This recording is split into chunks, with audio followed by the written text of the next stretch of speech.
Il est 7h14 sur Sud Radio. Damien Tabar, chauffeur de car scolaire en Haute-Vienne, a donc été licencié par une société de transport parce qu'il faisait des arrêts dits sauvages. Nous sommes avec Damien Tabar et l'une des mamans également des jeunes filles qu'il transportait.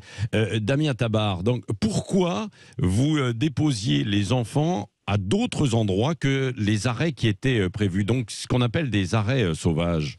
Oui, bonjour. Bon, rebonjour, oui. Soyons clairs. Oui. Je ne pratique pas ça comme un sport ou pour me faire plaisir ou pour avoir une boîte de chocolat à la fin de l'année. Oui. Je fais des arrêts que j'appelle moi des arrêts de sécurité.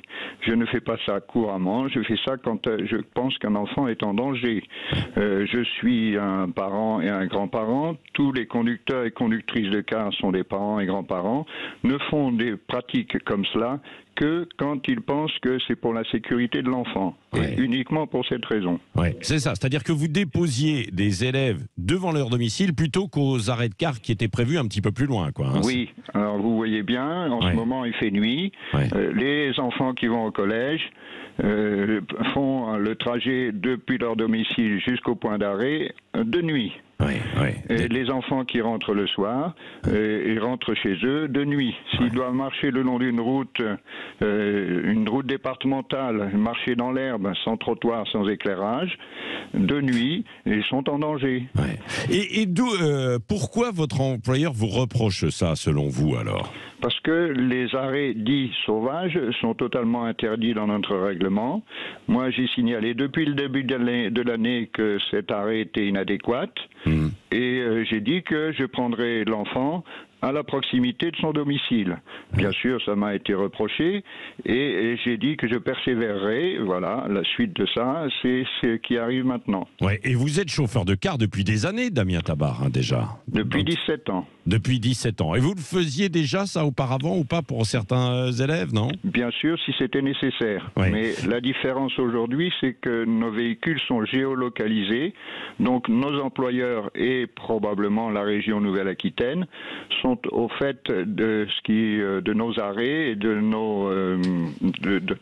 notre situation à tout moment. Oui, c'est ça. Alors, Christelle Nozière, vous êtes la maman d'une jeune fille de 12 ans, dont l'arrêt justement de bus est à plus de 600 mètres de son domicile. Du coup, vous apportez votre soutien à Damien, qui est chauffeur de car, quoi. C'est ça, Christelle Nozière ?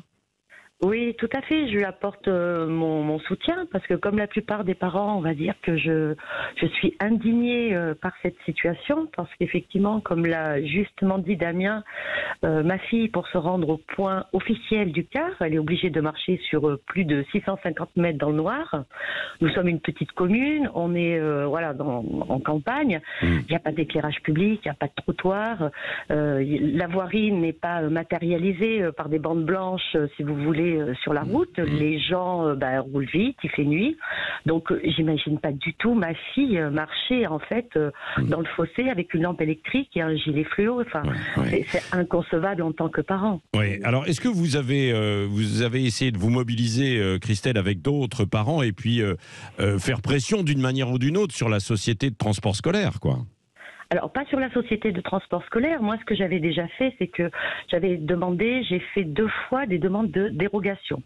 Parce que le règlement dit qu'effectivement, lorsque l'arrêt est à plus d'1 kilomètre du domicile de l'enfant, pour les collégiens, le collégien doit se rendre à pied, finalement, à l'arrêt.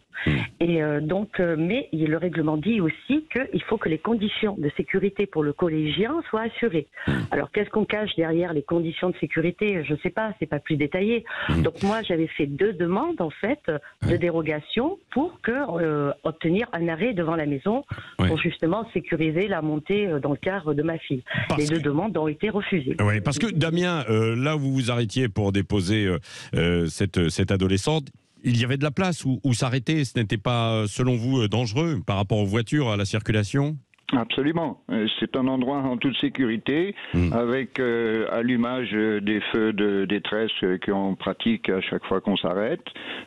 Tous les conducteurs et conductrices de car savent très bien. Il y en a qui doivent aller prendre leur poste là en ce moment, qui sont probablement dans leur car, qui vont au premier arrêt.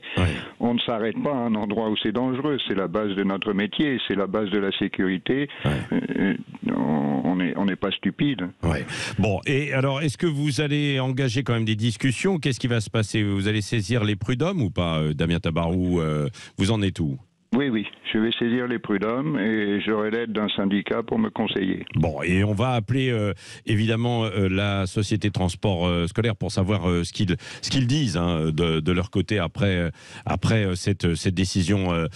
Merci Damien Tabar d'avoir été en ligne avec nous ce matin. C'est sur la commune de Billange, c'est ça, en Haute-Vienne, du côté de la Haute-Vienne. Oui, les Billanges. Les Billanges. Merci Christelle Nozière, et on va suivre avec vous ce dossier. Merci d'avoir été avec nous ce matin en direct sur Sud Radio.